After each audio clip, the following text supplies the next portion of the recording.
Има издадена много голяма книга от пловдивския археолог Димитър Цончев, който през 1938 година идва на това място. Както виждате, тя е на френски език и името ѝ е Тракийското светилище до село Баткун. Сега, интересното е, че той работи само 15 дена и всичко това, което в момента е известно за това светилище, е добито в рамките на 15 дена разкопки през 1938. Защото римските легиони, войските на практика са придвижвали римската цивилизация и римския начин на живот заедно с латински език, който се е говорил в цялата империя. Тук обаче не е имало такова военно присъствие, както по границите, и затова местното население си запажило както традициите, така и начина на живот, така и делението, което е съществувало административно преди да дойдат римляните, също така и религията.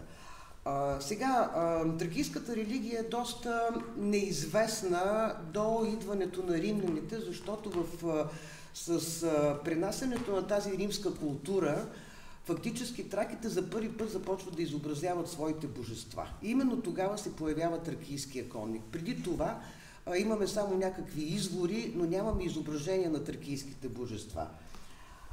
Така че, ето това е, което е останало от светилището.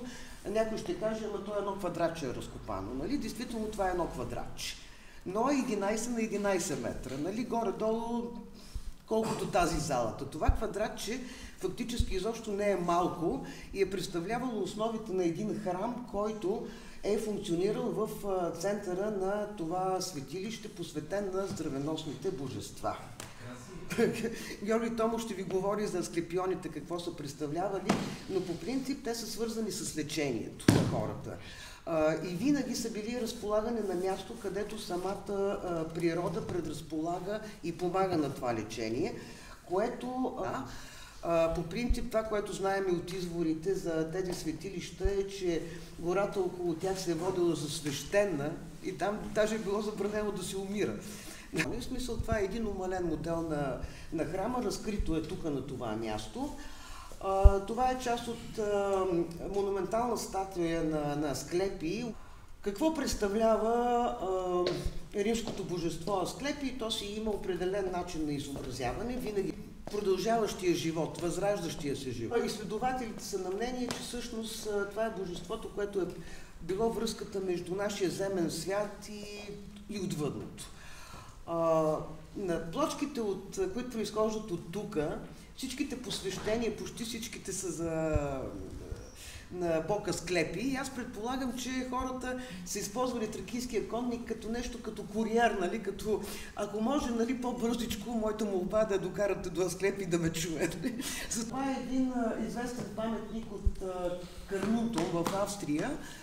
Начин, по който са възстановили, ето това е едно, долу виждате една прозрачно табло, което като се застане, хората могат да видят как е изглеждал паметника. Това е една от най-добрите реставрации, известни в света, без да нали го слагам. И ако сложим една такава прозрачно табло с ето това, вече хората ще знаят какво означава квадратчета. Имаме си